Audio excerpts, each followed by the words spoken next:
एक बर्फीली शाम थी जब नीलोफर की ट्रेन कश्मीर की वादियों में पहुंच रही थी। खिड़की से बाहर झांकते हुए वो हर बर्फ से ढकी पहाड़ी में अपनी ही किसी अधूरी कहानी को महसूस कर रही थी। दिल में हलचल थी, आंखों में नमी और दिमाग में वही नाम सिराज। 6 साल पहले यहीं की एक यूनिवर्सिटी में नीलोफर और सिराज की पहली मुलाकात हुई थी। वो गर्मियों की शुरुआत थी और सिराज अपनी स्केचबुक में वादियों की खूबसूरती उतारने में मग्न था। नीलोफर उसे पहली बार यूनिवर्सिटी के लॉन में बैठा देखी थी, हल्के नीले कुर्ते में, बालों में हल्की सी बिखराहट और आंखों में गजब की गहराई। वो उसकी तरफ खिंचती चली गई, जैसे कोई किताब अपने पाठक से खुद मिलने आ जाए। पास जाकर झिझकते हुए पूछा, क्या मैं देख सकती हूँ आपकी ड्राइंग? सिराज ने मुस्कुराकर कहा, अगर आप वादा करें कि मेरी नजरें नहीं पढ़ेंगी, सिर्फ रेखाएं पढ़ेंगी। नीलोफर हंसी और वहीं से एक दोस्ती का सफर शुरू हुआ जो बहुत जल्दी मोहब्बत की सूरत अख्तियार कर गया।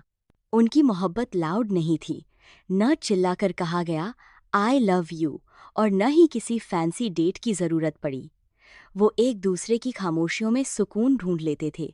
जब सिराज पेंट करता, नीलोफर खामोशी से उसके पास बैठ जाती, और जब नीलोफर उदास होती, सिराज उसके लिए एक नई तस्वीर बना देता। हर तस्वीर में नीलोफर का चेहरा होता, मगर किसी न किसी रूप में।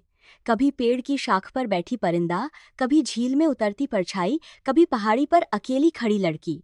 एक बार नीलोफर ने पूछा, तुमने मुझे कभी सीधे क्यों नहीं बनाया? सिराज ने कहा, क्योंकि तुम सिर्फ एक शक्ल नहीं हो, तुम एहसास हो, और एहसास को कैनवस पर बांधना मुमकिन नहीं।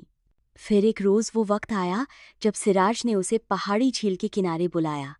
दोनों ने चुपचाप झील की लहरों को देखा। फिर सिराज ने एक स्केच निकाला, उसमें एक घर था, पेड़ के नीचे, सामने पहाड़ और पीछे बहती नदी, और दरवाजे पर खड़ी एक औरत जिसकी आंखें नीलोफर जैसी थीं। ये हमारा घर है जो मैं एक दिन बनाना चाहता हूँ, सिराज ने कहा। नीलोफर की आंखें भर आईं, और मैं उस दरवाजे पर इंतजार करूंगी। लेकिन फिर जिंदगी ने एक और मोड़ ले लिया। सिराज को दिल्ली की एक आर्ट स्कॉलरशिप मिल गई और उसे जाना पड़ा। दूरियां बढ़ीं, मगर मोहब्बत नहीं घटी। हफ्ते में एक बार कॉल होती, कभी देर रात तक मैसेज, कभी बस एक तस्वीर जिसमें दोनों ने अपने दिल की बात छुपा रखी हो। फिर एक दिन वो कॉल आई जो नीलोफर को आज भी नींद में जगा देती है। सिराज एक आर्ट गैलरी से लौटते हुए एक्सीडेंट में गंभीर रूप से घायल हो गया। 2 महीने तक अस्पताल में रहा। उसके बाद जब ठीक होकर वापस आया तो वो सिराज नहीं था जिसे नीलोफर जानती थी। उसने कॉल उठाने बंद कर दिए, न मैसेज न चिट्ठी। नीलोफर दिल्ली गई, उसके घर तक पहुंची, मगर सिराज ने मिलने से मना कर दिया। उसकी बहन ने बताया, वो नहीं चाहता तुम उसे इस हालत में देखो।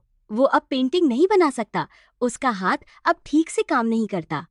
नीलोफर टूट गई, मगर उसने हार नहीं मानी। हर महीने एक खत भेजती, हर खत में एक कहानी, एक उम्मीद, मगर जवाब नहीं आया। आज 6 साल बाद जब उसके नए उपन्यास की लॉन्च थी और गेस्ट ऑफ ऑनर का नाम अघोषित रखा गया था, तभी आयोजक ने स्टेज पर उसका नाम पुकारा। नीलोफर खान के साथ आज मंच पर होंगे एक खास मेहमान जिनकी तस्वीरें नीलोफर की हर किताब में एक चेहरा बनकर उभरी हैं, सिराज इकबाल। हॉल में सन्नाटा छा गया। नीलोफर उठी, कांपते हुए स्टेज की तरफ देखा, और फिर उसे देखा सिराज, व्हील चेयर पर, हाथ में ब्रश नहीं, मगर आंखों में वही मोहब्बत। भीड़ ने तालियां बजाईं, मगर नीलोफर की आंखों में सिर्फ आंसू थे। वो तेजी से उसके पास पहुंची, घुटनों के बल बैठकर उसका चेहरा थाम लिया। तुमने क्यों नहीं बताया? उसने पूछा। सिराज ने हल्के से मुस्कुराते हुए कहा, क्योंकि मैं खुद को अधूरा मान बैठा था, मगर फिर तुम्हारे खत पढ़े। हर एक में मैं था, हर पन्ने में मेरी शक्ल थी। तो फिर? नीलोफर की आवाज कांप रही थी। तो फिर मैंने सोचा, शायद अधूरे लोग ही पूरी मोहब्बत कर सकते हैं।